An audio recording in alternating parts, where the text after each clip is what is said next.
الحمد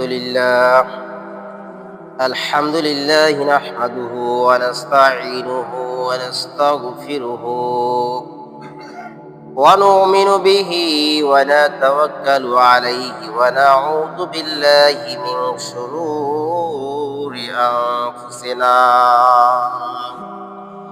ومن سيئات أعمالنا من يهده الله فلا مضل له ومن يضلله فلا هادي له ونشهد أن لا إله إلا الله وحده لا شريك له ونشهد أن محمدا عبده ورسوله الذي أرسله بالحق بشيرا ونذيرا وداعيا إلى الله بإذنه وسراجا وقمرا منيرا فقد قال الله تبارك وتعالى في كلامه المجيد والفرقان الحميد أعوذ بالله من الشيطان الرجيم بسم الله الرحمن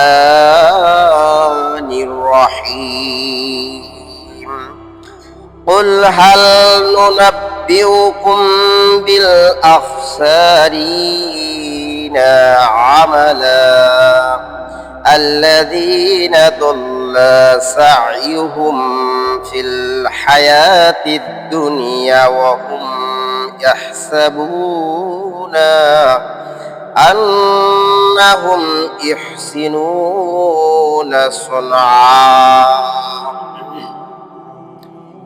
عن أبي هريرة رضي الله تعالى عنه قال رسول الله صلى الله عليه وسلم كلمتان حبيبتان إلى الرحمن وخفيفتان على اللسان وثقيلتان في الميزان سبحان الله وبحمده سبحان الله العظيم رواه البخاري আলহামদুলিল্লাহ সমস্ত প্রশংসা একমাত্র মহান আল্লাহ তাআলার জন্য যে আল্লাহ সুবহানাহু ওয়া তাআলা তিনি মানুষের হৃদয়ে পরিবর্তনকারী, তিনি মানুষের রুজি বন্টনকারী, তিনি রিজিক দাতা, তিনি পালনকর্তা। সেই মহান রব্বুল আলামিনের প্রশংসা করি, সকলেই বলি আলহামদুলিল্লাহ। দরুদ ও সালাম বর্ষিত হোক রাসূলের প্রতি, সকলেই বলি সাল্লাল্লাহু আলাইহি ওয়াসাল্লাম। সম্মানিত উপস্থিতি, আমি আপনাদের সামনে কুরআনুল কারীমের সূরা কাহফের 103 ও 4 নম্বর আয়াত পাঠ করেছি। তার সাথে বুখারী শরীফের শেষে একটা হাদিস পাঠ করেছি। আল্লাহ রাব্বুল আলামিন যদি তৌফিক দান করেন, উক্ত আয়াত এবং হাদিসের উপর কিছু কথা বলে আমার বক্তব্য শেষ করব ইনশাআল্লাহ। সম্মানিত উপস্থিতি, আজকে আমার আলোচনার বিষয়বস্তু হচ্ছে শাবান মাসের করণীয় ও বর্জনীয়। এই মাসটা হচ্ছে শাবান মাস, নিসফ শাবান, মধ্য শাবান। এই শাবান মাসে অনেকগুলো আমল রয়েছে, তার মধ্যে কিছু আমল আজকে উল্লেখ করব। আর আমলগুলো যখনই আমরা শুনবো তখনই মানার জন্য চেষ্টা করব। শুধু আমরা শুনলাম আর চলে গেলাম কিন্তু মেনে নিলাম না, এরকম হবে না। আমরা চেষ্টা করব যথাসাধ্য অনুযায়ী যে যতটুকু আমল করার আমরা যাতে করি। তাই বলে আমল বড় ধরনের নয় যে একবারে কঠিন আমল, যে আমলগুলো করা আমাদের পক্ষে সম্ভব না কিন্তু আমি বলেছি আমল করতে হবে, এরকম না। জুলুম করে কোনো ইবাদত হয় না। আল্লাহ রাব্বুল আলামিন জুলুমকারীদেরকে পছন্দ করেন না, জুলুমটা নিজের জন্য হারাম করে দিয়েছেন। তো আল্লাহ রাব্বুল আলামিন যেহেতু নিজের জন্য নিজেই জুলুমটাকে হারাম করে দিয়েছেন, তার ইবাদতটা এরকম জুলুমের মতো নয়, সহজ সরল একবারে সোজা, বান্দা যতগুলো পারবে ততগুলোই আল্লাহ রাব্বুল আলামিন দিয়েছেন। তো কিছু বর্জনীয় রয়েছে যেগুলো বাতিল, কারণ আল্লাহ রাব্বুল আলামিন বলেন যে ওয়ামা আতাকুমুর রাসূল ফাখুযুহু ওয়ামা নাহাকুম আনহু ফান্তাহু, যে আল্লাহ রাসূল তোমাদেরকে যা দেন তা তোমরা গ্রহণ করো, আর যা থেকে বাতিল করে দেন, যে বর্জন, এটা বাতিল, এটা করা যাবে না, আল্লাহ রাসূল করেন নাই, সেটা বর্জন করতে হবে। তো শাবান মাসে অনেকগুলো করণীয় রয়েছে, আমরা করব, আর যেগুলো বর্জনীয়, যেগুলো আল্লাহ রাসূলের সাথে কোনো সম্পর্ক নাই, সেইগুলো আমরা বাতিল করে দেবো। এগুলো বাতিল, যেগুলো আমাদের মধ্যে করা সম্ভব নয়।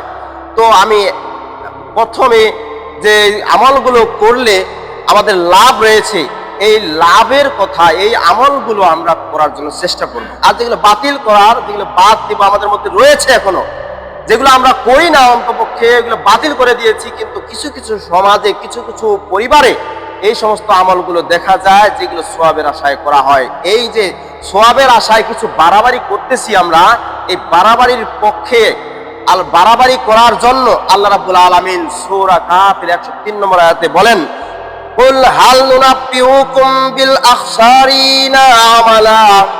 আল্লাহ রাব্বুল আলামিন বলেন, হে নবী তুমি বলে দাও, হাল নুনাব্বিউকুম, তোমাদের কি ওই সমস্ত ব্যক্তিদের খবর দিব না, বিল আখসারিনা আমালা, যা ক্ষতিগ্রস্ত আমলকারী, যা ক্ষতিগ্রস্ত আমলকারী, ওই সমস্ত আমলকারীদের কথা কি আমি খবর দিব না? যে কোনগুলো মানুষ বেশি আমল করে আবার ক্ষতির মধ্যেই পড়ে যায়, ওই সমস্ত আমলকারীদেরকে কি আমি বলে দেব না, তোমাদেরকে সংবাদ দিব না? এখন আল্লাহ রাব্বুল আলামিন বলেন যে ওই সমস্ত আমলকারী কে কে? আল্লাযীনা দাল্লা সাইয়ুহুম ফিল হায়াতিদ দুনিয়া, যারা দুনিয়ার জীবনে, যারা দুনিয়ার জীবনকে, যাদেরকে আল্লাহ রাব্বুল আলামিন দুনিয়ার জীবনে এমন কতগুলো আমল করার জন্য বলেছেন, সেগুলো না করে অন্য কিছু করতেছে, এগুলো পথভ্রষ্ট আমল। ওয়াহুম ইয়াহসাবুনা, তারা শুধু এরকম ধারণা করে, আন্নাহুম ইহসিনুনা সুনআ, আমরা তো এই সমস্ত কাজগুলো যে করতেছি এগুলো তো ভালো ভালো কাজ, এগুলো তো খারাপ কাজ নয়, এগুলো ভালো কাজ, আমরা যেগুলো করতেছি আল্লাহকে রাজি খুশি করার জন্য, কিন্তু আমি আপনি রাজি খুশি করাচ্ছি আল্লাহ তাআলাকে। কিন্তু আল্লাহ তাআলা বলেন যে আল ইয়াউমা আকমালতু লাকুম দীনাকুম ওয়া আতমামতু আলাইকুম, আমি তোমাদের দিনের মধ্যে একবার পরিপূর্ণ করে দিয়েছি, এর মধ্যে কমতি করা যাবে না, বেশি করা যাবে না, কিন্তু আমি আপনি এর মধ্যে কমাচ্ছি আবার বাড়াচ্ছি। তাহলে কি হলো? বেশি আমল করে আমাদের লাভটা কি? বেশি আমল করে যদি আমাদের ক্ষতি হয়, এই ক্ষতিকর আমলগুলা থেকে আমাদের দূরে থাকতে হবে, কারণ আল্লাহ রাসূল সাল্লাল্লাহু আলাইহি সাল্লাম যা বলেছেন এইগুলো আমরা পুঙ্খানুপুঙ্খানু রূপে আমরা আমল করার জন্য চেষ্টা করব। আর যেগুলো বাতিল করতে বলেছেন, যেগুলো আমি করি নাই, করব না, বা সাহাবীরাও করেন নাই, তবে তাবিঈনরাও করেন নাই, এই সমস্ত আমলগুলো আমাদের বাতিল করতে হবে। সম্মানিত উপস্থিতি, তাই আমরা জানবো এখন যে কোনগুলো আমল আমরা করব। এই শাবান মাসে কতগুলো আমল রয়েছে, যে আমল করলে আমাদের লাভ রয়েছে, এই আমলগুলো আমরা জানার জন্য চেষ্টা করব। তার মধ্যে করণীয়, এই শাবান মাসে আমাদের করতে হবে কি কি, কি আমল করলে লাভ হবে, এইগুলো সম্পর্কে আমি জানাবো। তার মধ্যে 1 নম্বরটা হচ্ছে, যে আমলটা আমরা করব সেটা হচ্ছে লা ইলাহা ইল্লাল্লাহ, আল্লাহ ছাড়া কোনো মাবুদ নেই, এইটা কালিমাটা পাঠ করতে হবে। বেশি বেশি এই কালিমাটা পাঠ করতে হবে। এই কালিমাটা পড়লে আমাদের লাভ কি? এই কালিমাটা পাঠ করলে আমাদের লাভ হচ্ছে ওইটাই, যে আমাদের ঈমানটাকে মজবুত করার জন্য চেষ্টা। এই কালিমাটা, এই যে লা ইলাহা ইল্লাল্লাহ ওয়া আন্না মুহাম্মাদুর রাসূলুল্লাহ, কালিমা এবং কালিমা শাহাদাত, কালিমা তাইয়্যিবা, এই দুইটা জিনিস, যে আল্লাহ ছাড়া কোনো মাবুদ নেই, মুহাম্মদ সাল্লাল্লাহু আলাইহি সাল্লাম আল্লাহর বান্দা ও রাসূল, এই কথাটা স্বীকৃতি দেওয়া, বেশি বেশি করে আমাদের আমল করতে হবে। এইটা আমল করার জন্য তো আল্লাহ রাসূল সাল্লাল্লাহু আলাইহি সাল্লামের জামানায় একজন ব্যক্তি আসলেন, তার দেখতেছেন যে শরীরের এমন একটা কাপড় পরিধান করা, যেটা সিজান গাছের পাতার মতো, গাছের ছালের মতো, এমনকি মাছ রঙের মতো, মাছ মানে মাছের রং যেমন সাদা খলসা রঙের, এরকম চকচকাচ্ছে আর কি কাপড়টা। তো আল্লাহ রাসূল সাল্লাল্লাহু আলাইহি সাল্লামের মাথার পিছনে আসে দাঁড়িয়ে থাকলেন এবং বলতেছেন যে ইয়া রাসূলুল্লাহ, হে মুহাম্মদ, এমন কতগুলো কাজ যেগুলো আমাদেরকে খুব মানে ভালো কিছু করতে বলে, আর এমন কতগুলো কাজ আমাদেরকে খুব নিম্নভাবে কাজ করতে বলে। এইগুলা কাজ কি? তখন আল্লাহ রাসূল সাল্লাল্লাহু আলাইহি ওয়াসাল্লাম রেগে গেলেন ওর শরীরের কাপড়টা দেখে। এই কাপড়টা কি? যে মাছ রঙের কাপড়, এটা অহংকারী পোশাক পরে এসেছিল। এই অহংকারী পোশাকটা তিনি করতে দেন না। তো আল্লাহ রাসূল বললেন যে তুমি যে পোশাকটা পরছো, এই পোশাকটা যে এইটা চাইতে একটা উত্তম আমল তোমাকে শিখাই দিচ্ছি, এইটার চাইতে বেশি আমল, আর এইটা হচ্ছে তোমাকে হিংসার পথটা দেখিয়ে দিবে, অহংকারের পথটা দেখিয়ে দিবে এই কাপড়টা। তো আবার জিজ্ঞাসা করা হয়েছিল যে তোমাদেরকে এমন কতগুলো বস্তু যেগুলো তোমাকে হিংসা অহংকারের দিকে ধাবিত করে। তখন সাহাবীরা বলছে, ইয়া রাসূলুল্লাহ, যদি আমার সেরকম উন্নত মানের বন্ধু বান্ধব থাকে তাও কি আমাদেরকে অহংকার ও হিংসার দিকে নিয়ে যাবে? বলছে না। যদি আমার টাকা পয়সা অনেক সম্পদ থাকে তাও কি হিংসার দিকে নিয়ে যাবে? না। এভাবে প্রশ্ন করা হচ্ছে, কিন্তু শেষে বলেছিলেন যে হিংসার পথ দেখিয়ে দিচ্ছে যে অহংকার ও বিদ্বেষ করে, হ্যাঁ, মানে যে অহংকার করে এই অহংকারকারীদের জন্য কঠিন একটা আযাবের কথা বলতেছেন। যে অহংকার যে করে, এই অহংকার করার চাইতেও একটা বড় সুন্দর আমল রয়েছে, ওই আমলটা যদি করে তাহলে ওই আমলটার জন্য তার অহংকারটা দূর হয়ে যাবে। তো আল্লাহ রাসূল সাল্লাল্লাহু আলাইহি সাল্লাম তখন একটা বাক্য শিখিয়ে দিলেন যে আসমান এবং জমিন এর মধ্যে যত রকমের সম্পদ রয়েছে, এই সম্পদগুলোকে যদি এক জায়গায় রাখা হয় এক পাল্লায়, আর আরেক পাল্লায় যদি কালিমা লা ইলাহা ইল্লাল্লাহ পাঠ করা কালিমাটা রাখা হয়, তাহলে দেখবেন যে এইটার ওজনে, এই লা ইলাহা ইল্লাল্লাহ এর ওজনটা অধিক হয়ে যাবে। বলে সুবহানাল্লাহ। তাহলে আসমান এবং জমিন কতগুলো ওজন রয়েছে। আসমান এবং জমিন এক পাশে রাখা হবে, আর এক পাশে লা ইলাহা ইল্লাল্লাহ এটা শুধু রাখা হবে। তাতেই আসমান এবং জমিন এটা একেবারে খালি হয়ে যাবে, উপরে উঠে যাবে, আর লা ইলাহা ইল্লাল্লাহ এটা একবারে ভারী হয়ে যাবে মিজানের পাল্লায়। তো কিয়ামতের মাঠে এমন একজন ব্যক্তিকে ডাকা হবে যে যে ব্যক্তিটা আসবেন, আসে আল্লাহ রাব্বুল আলামিন তাকে আমলনামা ধরিয়ে দিবেন, তাকে আমলনামা ধরিয়ে দেবেন। এই যে দেখো তোমার আমলনামা। তো আমলনামাটা এত বড় হবে যে তার চোখের দৃষ্টি যতদূর যায় ততদূর তার আমলনামাটা হবে। তো তখন আল্লাহ রাব্বুল আলামিন বলেন যে দেখো তো তোমার আমলনামায় কোনো ঘাটতি আছে নাকি, বা কি আমার ফেরেশতারা লিখতে কোনো ভুল করেছে নাকি, কোনোটা উঠছে কি উঠে নাই, তুমি এমন আমল করেছো এই আমলটার বিনিময়ে তাকে সওয়াব লেখা হয় নাই, দেখো তো তোমার আমলনামাটা কিভাবে আছে।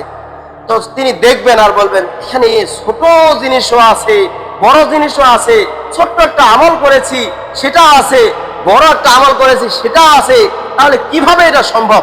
এই ছোট আমলটা বড় আমলটা সবকিছু এখানে উল্লেখ রয়েছে। কিন্তু আল্লাহ রাব্বুল আলামিন পরিষ্কার করে সূরা জিলজালে বলেন যে ফামান ইয়ামাল মিসকালা যাররাতিন খায়রান ইয়ারা, যে ফামান ইয়ামাল মিসকালা যাররাতিন খায়রান ইয়ারা, কেউ কারো যদি সরিষার দানা পরিমাণ কারো যদি সওয়াব হয়, ভালো কাজ হয়, ভালো কাজের বিনিময়ে সওয়াব হয়, তাও তাকে দেওয়া হবে। ওয়ামান ইয়ামাল মিসকালা যাররাতিন শাররান ইয়ারা, কেউ যদি সরিষা দানা পরিমাণ কেউ যদি খারাপ কাজ করে, অন্যায় কাজ করে, যা অন্যায়ের পথে চলে গেছে, পাপ হয়েছে, তাও তিনি সেই কিয়ামতের মাঠে দেখিয়ে দিবেন। সম্মানিত উপস্থিতি, এই আয়াতগুলো থেকে বোঝা যায় আমাদের যদি ছোট আমল হোক বড় আমল হোক, কিয়ামতের মাঠে আমরা দেখতে পাবো। তো আল্লাহ রাব্বুল আলামিন ওই দিন তার আমলনামাটা ওই ব্যক্তিকে দেখিয়ে দিবেন যে দেখো তোমার এখানে কোনো গ্যাপ আছে কিনা। তখন দেখবেন যে আমার সব কিছুই আছে, ছোট বড় গুনাহ সব কিছু রয়েছে, কোন সময় ভালো কাজ করেছি কোন সময় খারাপ কাজ করেছি সবগুলো নোট করা আছে। আল্লাহ রাব্বুল আলামিনের যত ফেরেশতা আছেন এই ফেরেশতাগুলো নোট করে রেখেছেন। তখন তিনি দেখবেন, দেখে বলবেন যে এখানে ছোট বড় কোনোটাই বাতিল নাই, সবগুলোই আছে। কিন্তু আল্লাহ রাব্বুল আলামিন আর একটা সওয়াব তিনি রেখে দিবেন, যে নেকির পাল্লা যদি তার কম হয়ে যায়, বা বদির পাল্লা, খারাপের পাল্লা, মানে যেটা গুনার পাল্লা ভারী হয়ে যায়, তখন আল্লাহ রাব্বুল আলামিন তার হাতের মধ্যে একটা চিরকুট লিখে রাখবেন। সেই চিরকুটের মধ্যে লেখা ছিল শুধু লা ইলাহা ইল্লাল্লাহ।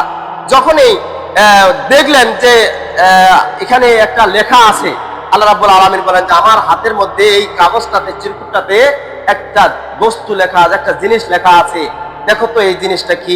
তখন তিনি দেখবেন যে এখানে লা ইলাহা ইল্লাল্লাহ।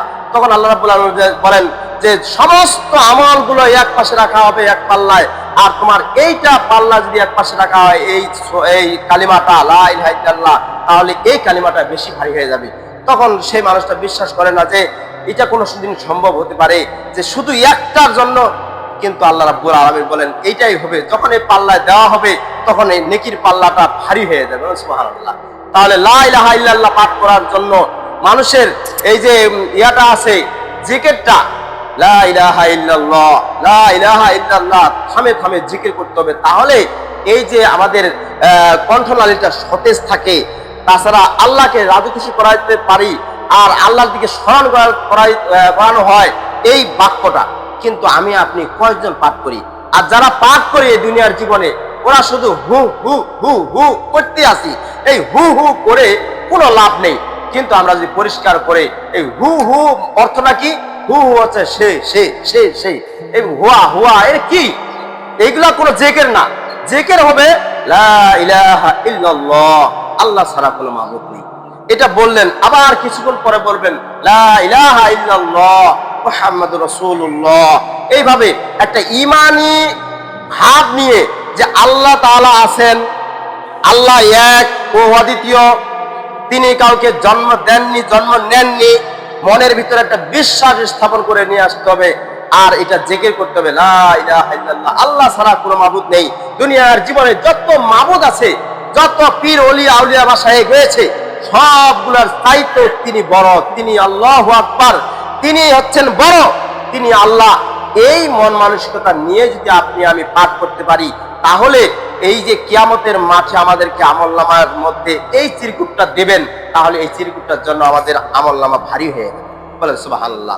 সম্মানিত উপস্থিতি, তাহলে আমরা বেশি বেশি এই শাবান মাসে যেটা করণীয়, সেটা এক নম্বর আছে লা ইলাহা ইল্লাল্লাহ, বেশি বেশি জিকির করব। এটা আমাদের কাজ, এই কাজটা করতে হবে। এটা তো কঠিন কাজ নয়, এটা তো বড় ধরনের দান খয়রাত সাদকা করার মতো নয়। এটা শুধু মুখের জবানটা পরিষ্কার করে দিবেন লা ইলাহা ইল্লাল্লাহ, এটা পাঠ করবে। এটা আমাদের করণীয় শাবান মাসে। বেশি বেশি সওয়াবের আশায় আপনি আমি এটা পাঠ করব ইনশাআল্লাহ। আল্লাহ তাআলা আমাদেরকে এই কালিমাটা, এই বাক্যটা পাঠ করার জন্য তৌফিক দান করুন, সকলে বলে আল্লাহুম্মা আমিন। 2 নম্বর করণীয় কোনটা? যে সুবহানাল্লাহ, আলহামদুলিল্লাহ, আল্লাহু আকবার, এই বাক্যগুলো বেশি বেশি পাঠ করা এই মাসে, এই শাবান মাসে। 2 নম্বরটা হচ্ছে বেশি বেশি সুবহানাল্লাহ, আলহামদুলিল্লাহ, আল্লাহু আকবার, লা ইলাহা ইল্লাল্লাহ। এগুলোর মধ্যে ওই লা ইলাহা ইল্লাল্লাহ প্রথমে 1 নম্বরে এটা পাঠ করে ঈমানটা আনতে হবে, তারপরে সুবহানাল্লাহ, আলহামদুলিল্লাহ, আল্লাহু আকবার, এগুলো বেশি বেশি আমাদের পাঠ করতে হবে। এই পাঠ করার জন্য আমাদের লাভ রয়েছে সুবহানাল্লাহ, কারণ এখানে আবার সুবহানাল্লাহি ওয়া বিহামদিহি সুবহানাল্লাহিল আযীম। আল্লাহ রাসূল সাল্লাল্লাহু আলাইহি ওয়াসাল্লাম বলেছেন যে আবি হুরায়রা রাদিয়াল্লাহু তাআলা বলেন, قال رسول الله সাল্লাল্লাহু আলাইহি ওয়াসাল্লাম, আবু হুরায়রা থেকে বর্ণিত, তিনি বলেন আল্লাহ রাসূল সাল্লাল্লাহু আলাইহি সাল্লাম বলেছেন, কালিমাতানি হাবিবাতানি ইলার রহমান, দয়াময় আল্লাহর কাছে ছোট্ট 2টা বাক্য রয়েছে। কালিমাতানি হাবিবাতানি, সবচেয়ে প্রিয় বাক্য 2টা রয়েছে। কি কি? যে খফিফাতানি আলাল লিসান, যেটা খুব ছোট্ট বাক্য, যেটা খুব ছোট্ট বাক্য, মানে মুখ দিয়ে জবান ফোটাইতে কোনো সমস্যা নেই, ছোট্ট 2টা বাক্য। কি কি? সেটা হচ্ছে সাকিলাতানি ফিল মিজান, এটা মিজানের পাল্লায় ভারী করবে। কিয়ামতের মাঠে আমাদের যে মিজানের পাল্লা হবে, মিজানের পাল্লায় ভারী করাবে। সেটা কি কি? সুবহানাল্লাহি ওয়া বিহামদিহি সুবহানাল্লাহিল আযীম। যে এই বাক্যটা যদি কেউ পাঠ করে, তার নেকির পাল্লা কিয়ামতের মাঠে ভারী হয়ে যায়। বলেন সুবহানাল্লাহ। তাহলে আমরা বেশি বেশি পাঠ করব এই শাবান মাসে উদ্দেশ্য করে, যে যত রকমের আমল রয়েছে তার মধ্যে প্রথমটা হচ্ছে লা ইলাহা ইল্লাল্লাহ, তারপরে পাঠ করব সুবহানাল্লাহ, আলহামদুলিল্লাহ, আল্লাহু আকবার, এগুলো পাঠ করব। কারণ আমরা এগুলো পাঠ করি শুধু নামাজের সময়। নামাজের পরে ফরজ নামাজ হয়ে গেল, তারপরে আমরা সুবহানাল্লাহ আলহামদুলিল্লাহ 33 বার 34 বার এইভাবে পাঠ করি। কিন্তু আমাদের পাঠ করতে হবে সব সময়, যখনই আপনার মন একটু একঘেয়েমি করে আছে ওই সময় পাঠ করো সুবহানাল্লাহ আলহামদুলিল্লাহ। যখন সুবহানাল্লাহ আল্লাহ পবিত্র, আলহামদুলিল্লাহ সমস্ত প্রশংসা আল্লাহর জন্য, এভাবে যখন মনের ভিতরে একটা আপনার চলে আসবে কথাবার্তা, তখন দেখবেন এমনিতে আল্লাহর পক্ষ থেকে আপনার উপর রহমত বর্ষণ হবেই ইনশাআল্লাহ। সম্মানিত উপস্থিতি, তাহলে এই ছোট দুইটা বাক্য পাঠ করব, সুবহানাল্লাহি ওয়া বিহামদিহি সুবহানাল্লাহিল আযীম, আবার সুবহানাল্লাহ আলহামদুলিল্লাহ। এভাবে আমরা গুনে গুনে পাঠ করব। আল্লাহ রাসূল সাল্লাল্লাহু আলাইহি ওয়াসাল্লাম হাতের এই যে ইয়াগুলা আছে, জোড়াগুলা আছে, এই আঙ্গুলের জোড়াগুলাতে এইভাবে পাঠ করতেন সুবহানাল্লাহ সুবহানাল্লাহ সুবহানাল্লাহ, এইভাবে তাসবিহ পাঠ করতেন। কিন্তু আমরা তাসবিহ পাঠ করি কি, ওই যে পাইছি একটা মালার মতো তাসবিহ, ওই সুবহানাল্লাহ সুবহানাল্লাহ সুবহানাল্লাহ হিসাবও করতেছি, এটি সুবহানাল্লাহ অন্তরের মধ্যে কোনো বিশ্বাস নেই যে আমি যে পাঠ করতেছি এই সুবহানাল্লাহ সুবহানাল্লাহ, আমার বিশ্বাস হচ্ছে যে এইখানে কয়টা গুটি খালি উল্টো হয়ে গেল, মানে গুটিগুলা ওই যে তাসবির যে গুটিগুলো আছে এগুলো কয়টা নড়ে গেল, 5টা গেল না 10টা গেল, খালি ওইগুলা হিসাব করতেছি। কিন্তু সুবহানাল্লাহ সুবহানাল্লাহ যে বলতেছি এটার উচ্চারণটা ঠিক হচ্ছে কিনা, এটা আল্লাহর কাছে আমার অন্তরটা আছে কিনা সেদিকে আমরা লক্ষ্য করি না। আমরা শুধু ওই যে আল্লাহ রাসূল বলেছেন যে তাসবিহ পাঠ করতে হবে 33 বা 34 বার, আমরা হিসাবটা পাইছি খালি ওই জায়গায় যে তাসবিহ যদি একটা ভালো কাজ করি, ভালো কাজ করার জন্য কি সওয়াব হবে না? অবশ্যই হবে। এই ভালো কাজ করার জন্য আল্লাহ রাব্বুল আলামিন তো বলেছেন যে এমন কতগুলো ক্ষতিগ্রস্ত আমলকারী দেখা যাবে, ওগুলা কি আমি সব স্মরণ করে দিব না, ওগুলোকে কি আমি খবর দেব না?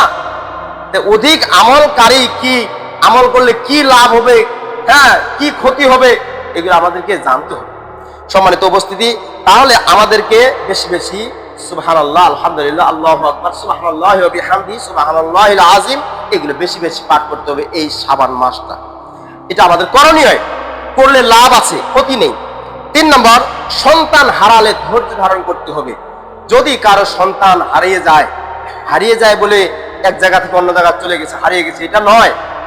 যদি সন্তান এই কাল থেকে পরকালে চলে যায়, মৃত্যু হয়ে যায়, তাহলে ওই মৃত্যুর সময় ওই সময়টায় ধৈর্য ধারণ করতে হবে। তবে চোখে পানি আসতে পারে, এটা আমাদের ন্যাচারালি এটা আসতে পারে যে চোখে একটা মানুষ হঠাৎ করে চোখ থেকে চলে যাচ্ছে, মানে কি এটা মানুষের চোখে আসতে পারে, তবে এটা নয়। তবে ওই সময় আমরা যদি বলি আলহামদুলিল্লাহ আল্লাহর মাল আপনি আল্লাহ নিয়ে গেছে, এটাই। তবে এখানে যদি আপনি যদি বেশি বেশি খালি গালিগালাজ শুরু করে দিই, আল্লাহটা আমার ছোঁয়াটা দেখে না, আল্লাহটা আমার দিকে দেখে না, একটাই আমার সন্তান ছিল সেটাই চলে গেল, সেটাকে নিয়ে গেল, আল্লাহর কি ইনসাফ, আল্লাহ কি এমন কাজ করলো, এরকম যদি বিলাপ করতে থাকেন, কথাবার্তা বলতে থাকেন, আল্লাহ নারাজ হন। কারণ আল্লাহ তাআলা আপনাকেও সৃষ্টি করেছেন, যে মারা গেছে তাকেও সৃষ্টি করেছেন। আল্লাহ তাআলা ওনাকে নিয়ে গেছেন এটা পরীক্ষা করার জন্য, দেখি তো আমার বান্দাটা পরীক্ষায় কি করে, পরীক্ষায় ভালো ফলাফল করে কিনা, দেখি তো আমি যে একটা জিনিস তার কাছ থেকে নিয়ে আসলাম আমার কিছু প্রশংসা করলো কিনা, নাকি আমাকে কিছু গালিগালাজ করলো, আল্লাহ তাআলা এটা দেখেন। সম্মানিত উপস্থিতি, তাই আমাদের উচিত যখন সন্তান মেয়ে হতে পারে, ছেলে হতে পারে, আমাদের কাছ থেকে চলে যাবে, এই যাওয়ার সময় আপনি প্রথমে ওই বাক্যটা উচ্চারণ করবেন, সেটা হচ্ছে আলহামদুলিল্লাহ, আল্লাহর প্রশংসা। আল্লাহ তাআলা যা ভালো করেছেন, যার যেটা ভালো মনে করেছেন সেটাই করেছেন, এটা আমার জন্য নয়, আমি আটকাতে পারবো না, আমি চেষ্টা করেছি, আমি যতটা সম্ভব চেষ্টা করেছি। পঞ্চগড়ে ডাক্তার হয় না, রংপুর পর্যন্ত নিয়ে গেছি, ঢাকা পর্যন্ত নিয়ে গেছি, পিজি হাসপাতাল থেকে ফেরত নিয়ে এসেছি, তাতে আমাদের লাভ হয়নি। আল্লাহ তাআলাই লাভ করাননি, আল্লাহ তাআলা রাখেননি, আল্লাহ তাআলা নিয়ে গেছেন। আপনাকে এইটা বিশ্বাস রাখতে হবে, এটা আল্লাহর মাল, আপনি আল্লাহর। এই আল্লাহ যখনই ইচ্ছা তখনই আজরাইল দ্বারা আপনাকে জান কবজ করে নিয়ে যেতে পারেন। কিন্তু আপনি যদি গালিগালাজ করি, আর এই গালিগালাজের ভারটা নেবে কি? সম্মানিত উপস্থিতি, যে চলে যাচ্ছে, আপনি যদি গালিগালাজ করে আল্লাহকে যে কোনো ভাষায় গালিগালাজ করলেন, করার পরে আপনার লাভ কি? এই গালিগালাজ করে কি আল্লাহ তাআলা ফেরত দেবেন? না, ফেরত দেবেন না, কারণ তিনি নিয়েছেন। কারণ একবার সুতা টান দিলে দ্বিতীয়বার সুতা আর আসে না, এটা মনে করতে হবে। সম্মানিত উপস্থিতি, আপনি এখনো বেঁচে আছি, আমাদের এখনো নিঃশ্বাসটা আছে, এই নিঃশ্বাস থাকাকালীন যতটুকু আমরা আমল করব ততটুকু আমি সওয়াবের ভাগীদার হতে পারবো। আর যতটুকু যখন আমি মৃত্যুবরণ করব, চলে যাব, আর সওয়াব কিভাবে আসবে? যদি আপনি সদকায়ে জারিয়া করে যান তাহলে আলাদা কথা, কিন্তু সদকায়ে জারিয়াও করেন নেই, আপনার আমলনামা বন্ধ হয়ে গেল।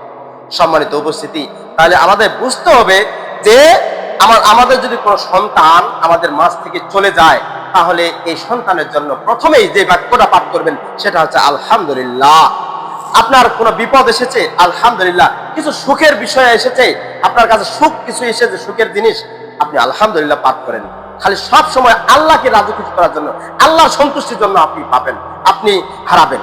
সম্মানিত উপস্থিতি, তো সব সময় আমরা চেষ্টা করব সন্তান মারা গেলে, সন্তান মারা যাওয়ার পরে পরে আলহামদুলিল্লাহ বাক্যটা আমরা পাঠ করব, তাহলে আমাদের লাভ রয়েছে, ক্ষতি নেই।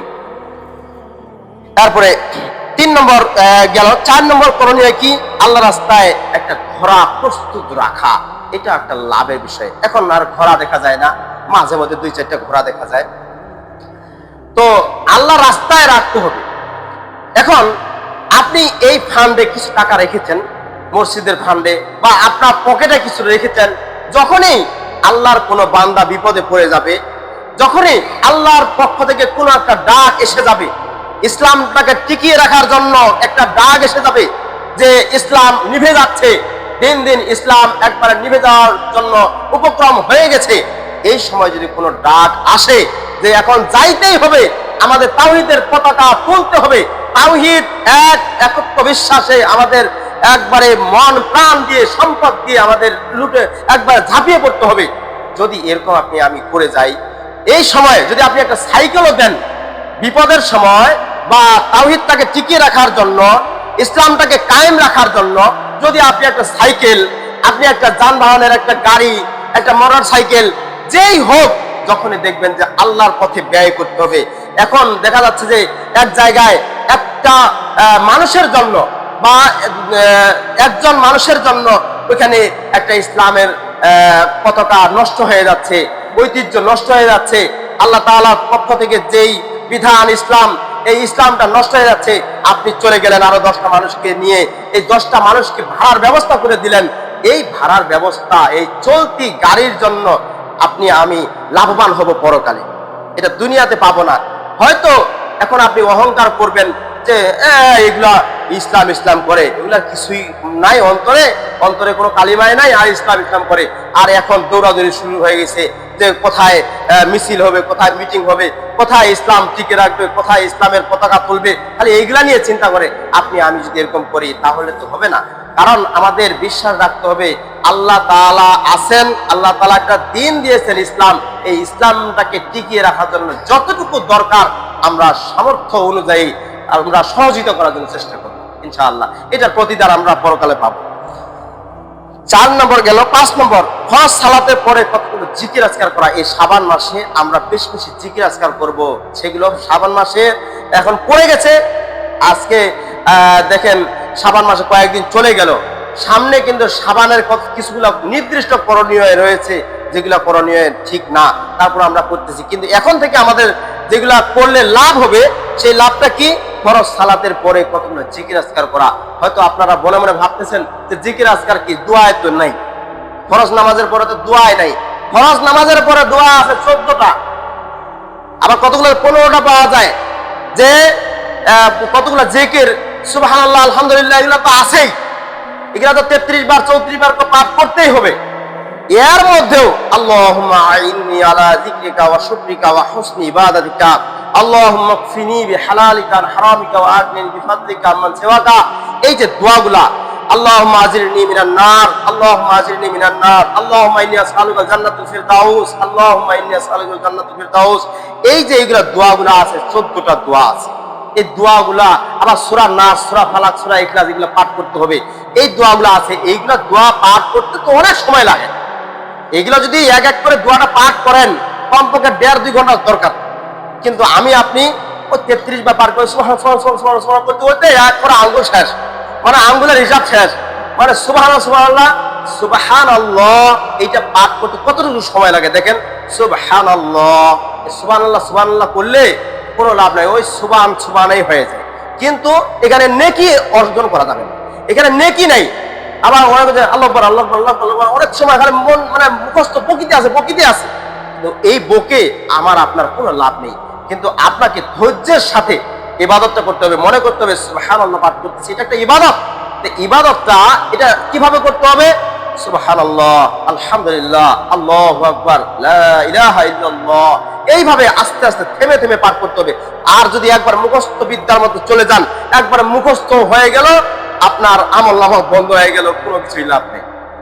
মানে কি, এগুলো এমন কতগুলো আমলদার হয়েছে আমরা যে সুবহানাল্লাহ 33 বার পাঠ করতে হবে, মানে 1 মিনিটের মধ্যে 33 বার ক্লিয়ার। 1 মিনিটও যায় না, কতগুলো 50 সেকেন্ডের মতো হয়ে যায়। সম্মানিত উপস্থিতি, এরকম করবো না, আস্তে আস্তে পাঠ করবো। হ্যাঁ, হাতের আঙ্গুলে পাঠ করবেন, হাতের আঙ্গুলে হিসাব করবেন, সুবহানাল্লাহ, সুবহানাল্লাহ, সুবহানাল্লাহ, সুবহানাল্লাহ, আলহামদুলিল্লাহ, আলহামদুলিল্লাহ, আলহামদুলিল্লাহ, এইভাবে পাঠ করেন। প্রত্যেকটা বাক্য, প্রত্যেকটা শব্দ স্টেপ, মানে কিছুক্ষণ থামতে হবে, অন্তপক্ষে 2-4 সেকেন্ড তো রাখতে হবে, তাহলে না হবে। কিন্তু আমি আপনি মুখস্থ বিদ্যা চলতে আছে 33 বার, একবারে 100 বার পরিবার পারলে আমি তো বাড়ি চলে যাচ্ছি, খালি এই ধান্দা চিন্তা। আল্লাহ রসুল করতে বলেছেন, তাই আপনি করতেছেন। আল্লাহ রসুল যেইভাবে করতে বলেছেন সেইভাবে করেন না, তাহলে আপনার আমার লাভ আছে? কোনো লাভ নেই। আসা যাওয়া তসবিহ পাঠ করেন চাই না করেন, কোনো লাভ নেই। সম্মানিত উপস্থিতি, আর যদি আল্লাহ রসুলের দেওয়া মোতাবেক অনুযায়ী আপনি পাঠ করতে পারি, তাহলে আমাদের লাভ আছে।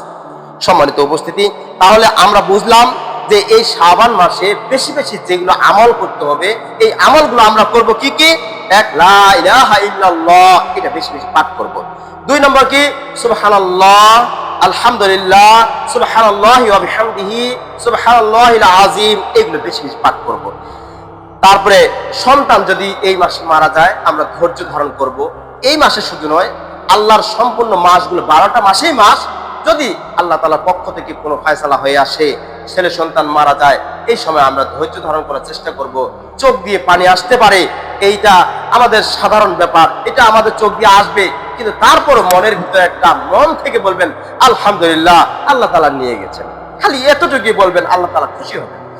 তারপরে কি 4 নম্বর আছে যে আল্লাহ রাস্তায় কিছু ব্যয় করার চেষ্টা করবেন, আল্লাহর দিনকে কায়েম রাখার জন্য কিছুটা ব্যয় করার জন্য চেষ্টা করবেন। তারপর ফরজ সালাতের পরে জিকির আজকার গুলো যেগুলো বললাম, এই আস্তে আস্তে পাঠ করবেন, বেশি জরুরি ব্যক্তি করবেন না। শাবান মাস এটা যেমন এমন যে আমাদের এটা হিসাবের মাস, বছরে এই হিসাবটা হবে এই শাবান মাসে। এই শাবান মাসে আপনি যদি মনে করেন যে শাবান মাসে কোরআন নাজিল হয়েছে, তাহলে এটা ভুল কথা। কারণ আল্লাহ তাআলা বলেছেন শাহরুর রমাদানাল্লাযীনা উনজিলা ফীহিল কুরআন, যে আল্লাহ তাআলা অবতীর্ণ করেছেন কোরআন কোন মাসে? রমাদান মাসে। রমাদান মাসে আল্লাহ তাআলা কোরআন নাজিল করেছেন। কিন্তু আমি আপনি যদি বলি যে শাবান মাসে কোরআন নাজিল হয়েছে, শবে বরাতের রাতে কোরআন নাজিল হয়েছে, তাহলে এটা ভুল হবে, এটা করা যাবে না। সম্মানিত উপস্থিতি, তাহলে আমাদের এই যে আমলগুলো আমরা যাতে ঠিকভাবে করতে পারি, এখানে কোনো কিছুই দেখি না যে কিছু বড় ধরনের সম্পদ দিয়ে ব্যয় করতে হবে শাবান মাসে, এরকম কোনো কিছু দেখি না। কিন্তু এখানে যদি আমরা সুবহানাল্লাহ, আলহামদুলিল্লাহ, লা ইলাহা ইল্লাল্লাহ, এগুলো মুখের ভাষা, জবানের, খালি জবানটা দিয়ে বলবেন, আপনার লাভ। সম্মানিত উপস্থিতি, এরপরে আসি এই মাসে বর্জনীয় কি, যেগুলো আমরা বর্জন করব, বাতিল করে দিব, কারণ এগুলো করা যাবে না, করলে পাপ হবে, লাভ হবে না। আর যেগুলো আমি বললাম আগে 5টা, এগুলো পড়লে লাভ হবে, ক্ষতি হবে না। আর এখন যেগুলো বলবো এগুলো হচ্ছে ক্ষতি হবে, লাভ হবে না। সেগুলো বর্জনীয় গুলো কি কি? নির্দিষ্ট করে রোজা রাখা, সম্মিলিতভাবে কোনো কাজ করা, এটা যাবে না। এই মাসে নির্দিষ্ট একটা রোজা, ওই যেদিন শবে বরাত হবে, 15 তারিখে হোক আর 14 তারিখে হোক, একটা শবে বরাতের রোজা রাখে। অনেকেই নির্দিষ্ট করে ওই দিনে রোজা রাখবে, সারা দিনের রোজা রাখবে, আর সারা রাত কি করবে? মানে নামাজ পড়বে।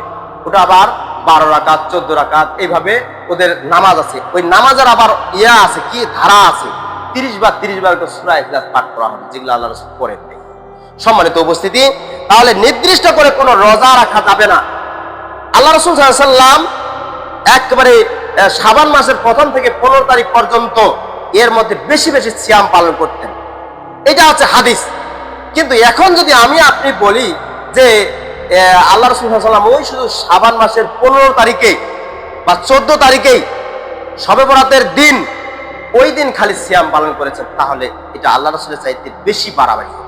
সম্মানিত উপস্থিতি, আমরা নির্দিষ্ট করে সিয়াম পালন করব না, 2টা 4টা 5টা যাই পারি, সেটা হচ্ছে 1 তারিখ থেকে 15 তারিখ পর্যন্ত এই শাবান মাসের এর মধ্যে আমরা বেশি বেশি সিয়াম পালন করার জন্য চেষ্টা করবেন, নির্দিষ্ট নয়। তবে যদি আবার দেখা যায় যে ওখানে 13, 14 তারিখ, 15 তারিখ এটা হচ্ছে আইএমএ 20 রোজা রাখার সময়, সেটাও যদি পড়ে যায় ওটা আপনি করতে পারেন। তবে নির্দিষ্ট করে আপনি শবে বরাতের রোজা রাখবেন, শবে বরাতের কোনো রোজা নেই, শবে বরাতের কোনো নির্দিষ্ট কোনো রোজা নেই। আপনি এটা থেকে বিরত থাকবেন। আপনি 9 তারিখে রাখতে পারেন, 8 তারিখে রাখতে পারেন, 10 তারিখে রাখতে পারেন। আপনি রোজা রাখেন। রোজা এই জন্য রাখবেন যে এই মাসে যাতে আমাদের হিসাবটা পেশ করা হয়, মানে বছরের একটা অডিট হয়, মানে বছরের কি সারা বছরে কি করেছেন এই শাবান মাসে ফেরেশতারা জমা দেয়, সমস্ত ফাইলগুলো জমা দেয়। যে আল্লাহ তাআলার কাছে বলে যে আল্লাহ তোমার অমুক বান্দাটা এই যে দেখেন আপনার এই ফাইল, অমুক বান্দাটার ফাইল আপনি দেখেন। এখানে হয়তো সাইন করবেন যে সারা বছরে যা করেছে সবগুলাই, কতগুলো বদি, কতগুলো নেকি রয়েছে, কতগুলো সওয়াব রয়েছে, সবগুলাই সিগনেচার করা হয়ে যাবে। সিগনেচার করলে এই বছরের ফাইল শেষ। আর রবিবার আর বৃহস্পতিবার বেশি বেশি আল্লাহ রাসূল সাল্লাল্লাহু আলাইহি ওয়াসাল্লাম রোজা রাখতেন, আপনারাও রাখতে পারেন। প্রতি সোমবার বৃহস্পতিবার রোজা রাখতে পারেন। এটা কি সাপ্তাহিক অডিট, এটা কি সাপ্তাহিক অডিট। এক সপ্তাহের মধ্যে কি করলেন এই আল্লাহ রাসূল সাল্লাল্লাহু আলাইহি ওয়াসাল্লাম বলেন যদি আমি রোজা অবস্থায় যদি আমার হিসাবটা ফাইলটা জমা হয়, তাহলে ফেরেশতারা বলবে আল্লাহ এখনো তোমার বান্দা তোমার রাজি খুশি করার জন্য সিয়াম রেখেছে। বলেন সুবহানাল্লাহ। সম্মানিত উপস্থিতি, ফেরেশতারা এইভাবে দোয়া করে, ক্ষমা চায় যখনই আপনি সিয়াম অবস্থায় থাকবেন। আর আপনি যদি খালি ওই সারা বছরে কিছু করলেন না, রোজা রাখলেন না, রমজান মাসে সিয়াম পালন করলেন না, 30টা রোজা দেওয়ার কথা সেই জায়গা 10টা দিয়ে আপনি গ্যাস্ট্রিকের কথা বলে আপনি দূরে চলে গেলেন, আর শবে বরাতের রাত আসলে আর দিন আসলে সেদিন রোজা রাখা শুরু করে দিলেন, আর স্যাপ খেলা শুরু করলেন সারা দিনটায়, আপনার 1 পয়সা লাভ নেই। সম্মানিত উপস্থিতি, আল্লাহ তাআলা যেভাবে বিধান দিয়েছেন সেভাবে আমরা মানার চেষ্টা করব। রাসূল যেভাবে বিধান দিয়েছেন সেভাবে মানার জন্য চেষ্টা করব। শবে বরাত রোজার নির্দিষ্ট কোনো রোজা নেই। তারপরে 2 নম্বর যেটা, এই শবে বরাতের রাতে আমরা গোসল করতে যাই। কতগুলো মানুষ এখন আছে, আমাদের সমাজে নাই, কিন্তু অন্যান্য সমাজে দেখবেন যে শবে বরাতের রাতে যেদিন শবে বরাত হবে সারাদিনেই রোজা রাখছে, আর সন্ধ্যার পরে গোসল করা শুরু করেছে।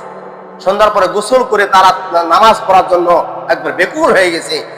সর্বনাশ, কি অবস্থা, দৌড়াদৌড়ি, এদিকে যাচ্ছে এদিকে যাচ্ছে। তো ওই দিন গোসল করলে এই গোসল করাটা একটা বিধাত। কেউ বলে কি এই গোসলের পানি যতটুকু পানি টপ পড়বে ততই গুনাহ ঝরে পড়ে যাবে।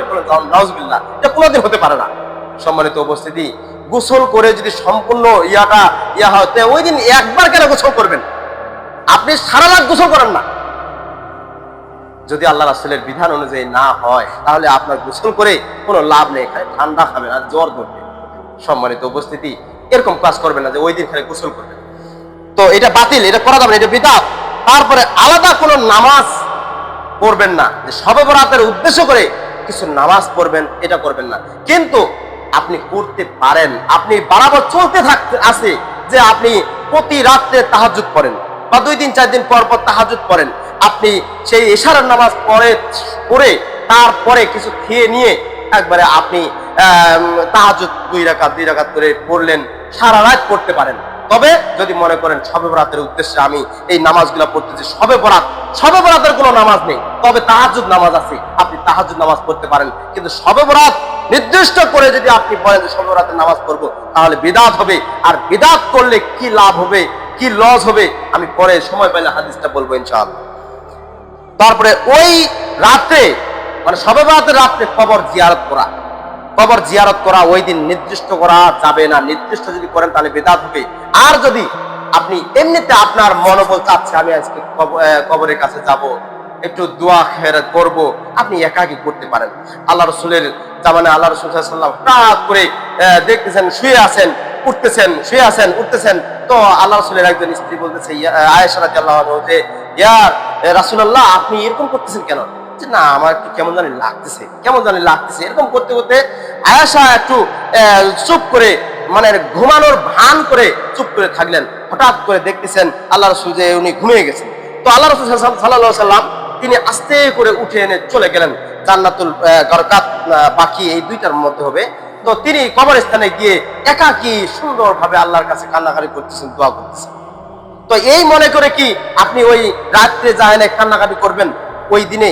এখন কোন দিন করেছেন আল্লাহ রাসূল সাল্লাল্লাহু আলাইহি ওয়াসাল্লাম ওইটা নির্দিষ্ট করে নেই, কিন্তু হ্যাঁ এটা রেফারেন্স পাওয়া যায় যে আল্লাহ রাসূল সাল্লাল্লাহু আলাইহি ওয়াসাল্লাম রাত্রে আয়েশার ঘর থেকে তিনি জান্নাতুল গারকাতে গেছেন, দোয়া করছেন, আবার দোয়া করে ফিরে আসছেন।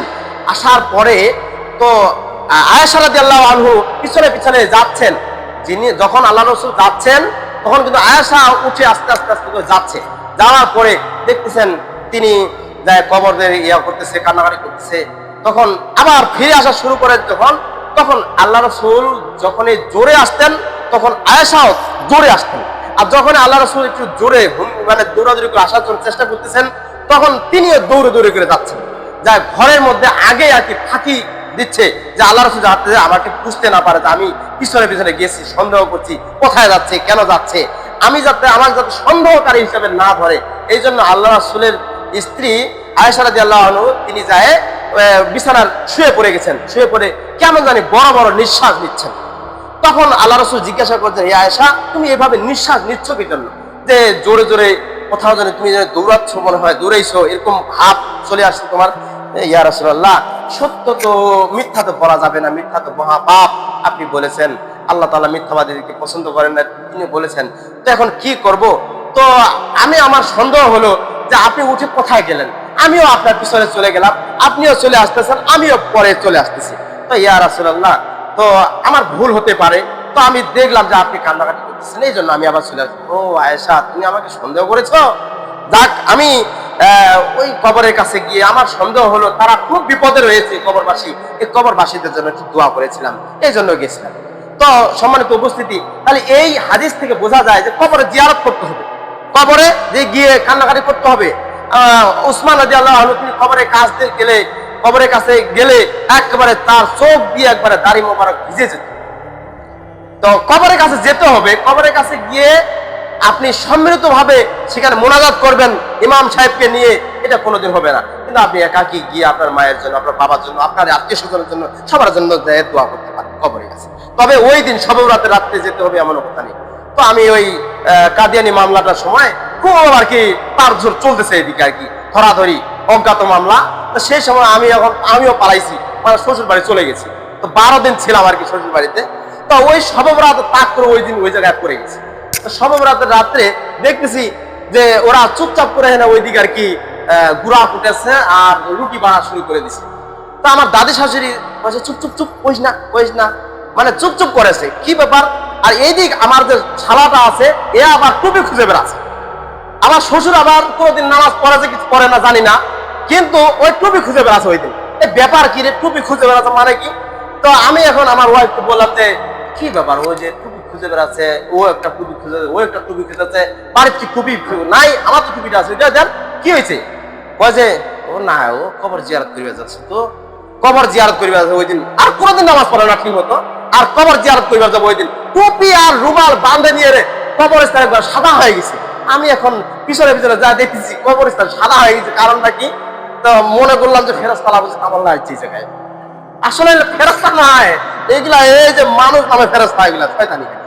যা একবার ওই দিনে গেলাম সম্মিলিত মোনাজাত শুরু গেছে, মনে হয় যে মোনাজাত ওই দিন করলে একবারে কাম হয়ে গেছে। কিন্তু এমনি নামাজও পড়েন না, রোজা। সম্মানিত উপস্থিতি, এটা থেকে দূরে থাকতে হবে। একাকি আপনি চান, কোনো সমস্যা নেই। ওই রাতে হালুয়া রুটি করবেন, হালুয়া রুটি খাওয়া যাবে, ওই দিন বিতরণ করবেন না, এটা করা যাবে না, কোনোদিন নয়। আল্লাহ রাসূল উহুদের ময়দানে দাঁত মোবারক তার ভেঙে গিয়েছিলেন, তিনি নরম হালকা জাতীয় কিছু খেয়েছেন। সম্মানিত উপস্থিতি, কিছু মনে করবেন না, সমাধান করার জন্য সময় লাগবে, তো একটুখানি সময় আপনারা থাকবেন। তো হালুয়া রুটি কি জন্য খাইছেন এটা বুঝতে হবে। আল্লাহ রাসূল যখন উহুদের ময়দানে দাঁত মোবারক তিনি ভেঙে ফেলেছিলেন বা নরম হয়েছে, দাঁতে বা ব্যথা হয়েছে, এই জন্য হালুয়া রুটি কিছু নরম জাতীয় জিনিস খেয়েছেন। আর আমি আপনি করি কি, হালুয়া রুটি আল্লাহ রাসূল খেয়েছেন, আমরাও খাবো। তা আল্লাহ রাসূল সাল্লাল্লাহু আলাইহি ওয়াসাল্লাম দাঁত ভাঙিয়েছেন, তাহলে আপনি কেন ভাঙবেন না? আপনিও ওই রাতে ভাঙা শুরু করে দেন, ইট পাথর লাঠি টাঠি দিয়ে যেটা দেন না মুখে, দেন আপনি নরম বস্তু খান। আপনি ওই দিন শুধু ওই হালুয়া রুটি খালি নরম জাতীয় না, গোস্তর সিনাটা পর্যন্ত কিনে দিয়ে যাচ্ছেন। আপনার লাভ কোথায়? আল্লাহ রাসূল খাইছেন কষ্টে পড়ে, আর আপনি খাচ্ছেন সুখে পড়ে, তাহলে আপনার লাভ হবে? কোনোদিন লাভ হবে না। সম্মানিত উপস্থিতি, একটা উদাহরণ দিলে আপনি বুঝবেন, বোঝার জন্য চেষ্টা করবেন যে আর কোনোদিন এরকম মনে করবেন না যে আমি শবে বরাত করবো, হালুয়া রুটি করবো। সম্মানিত উপস্থিতি, তো আমার বাবা আমাকে আর কি মানুষ করছে, বড় করেছে। তো আমার বাবা হঠাৎ করে একটা হোঁচট খেয়ে বা পায়ে আঘাত পাইছে বা পা ভাঙে গেছে। এই সময় আমার বাবা একটা লাঠি ধরে এনে হাঁটাহাঁটি করতেছে। তাই এখন আমি যদি ছেলে হয়ে আমি একটা লাঠি নিয়ে হাঁটাহাঁটি করা শুরু করে দিই, আমার বাপ কি বলবে বলেন তো? আপনারাই বলেন, কি বলবে? আমার কি ভালো মনে করবে? বলবে যে এটা কোন কুপুত্র সন্তান রে, এটা আমি একটা কষ্টে পড়ে গেছি, আর কষ্টে পড়ে আমি এই জিনিসটা করছি, আর ও আমার জন্য মুখ ভেঙ্গাচ্ছে বা আমার অভিনয় করতেছে। সম্মানিত উপস্থিতি, এটা অপমান যেমন করা হয় আমার বাবাকে, আমার কথাটাই বলতেছি, আমি যদি আমার বাবাকে অপমান করি তাহলে আমার বাবা যেমন দেখতে পারবেন না, সেরকম আল্লাহ রাসূল খেয়েছেন একমতো, আর খেয়েছেন কিসের জন্য? দাঁত ভাঙার জন্য। আর আপনিও যদি সেই নরম জাতীয় খাবার শুরু করে দেন তাহলে তো আল্লাহ রাসূলের একটা অভিনয় করলেন, আপনি অভিনেত্রী হিসাবে থাকলেন, কিন্তু পরকালে কোনো কিছুই লাভ নেই। এই জন্য আল্লাহ রাসূল বলেছেন যে সবচেয়ে নিঃস্ব ব্যক্তি কিয়ামতের মাঠে উঠবে ওই ব্যক্তি। তো সাহাবীরা জিজ্ঞাসা করছে, ইয়া রাসূলুল্লাহ, কোন ব্যক্তি নিঃস্ব ব্যক্তি? তখন বলতেছে ওই ব্যক্তি নিঃস্ব ব্যক্তি যে সমস্ত আমল করে একবার অনেক কিছু করছে, মানে অনেক কিছু আমল করে একবার বস্তা নিচে ঘাড়ত নিয়ে বলতেছে আমার মতো আর আমল যার নেই, ইমানদার আর নেই, আমি জান্নাতে চলে যাব। এর মধ্যে আশেপাশে অনেকগুলা চলে আসছে মানুষ, তো তারপরে কি দোষ করেছে কি না দোষ করেছে সবগুলাই তার সোয়াবের ঘাড় থেকে, সোয়াবের বস্তা থেকে নিয়ে নিয়ে চলে যাচ্ছে। সম্মানিত উপস্থিতি, এরকম আমি আপনি অনেক আমল করব, কিন্তু এই আমলগুলো যদি আমাদের কোনো লাভ না আসে, খালি আমল করা আর না করা দুইটা সমান হয়ে যাবে। সম্মানিত উপস্থিতি, আমরা চেষ্টা করব এই মাসে, শাবান মাসে করণীয় এগুলো যে 5টা বললাম এটা করার জন্য চেষ্টা করব। আর যেগুলো বাতিল করার যেগুলো বললাম এই বাতিলগুলো আমরা বাতিল হিসেবে গণ্য করব। আল্লাহ তাআলা আমাদেরকে সকল কাজগুলো করার তৌফিক দান করুন। সকলে বলি আল্লাহুম্মা আমিন। এই বলে সংক্ষিপ্ত আলোচনা শেষ করছি। ওয়া আখিরু দাওয়ানা আলহামদুলিল্লাহ।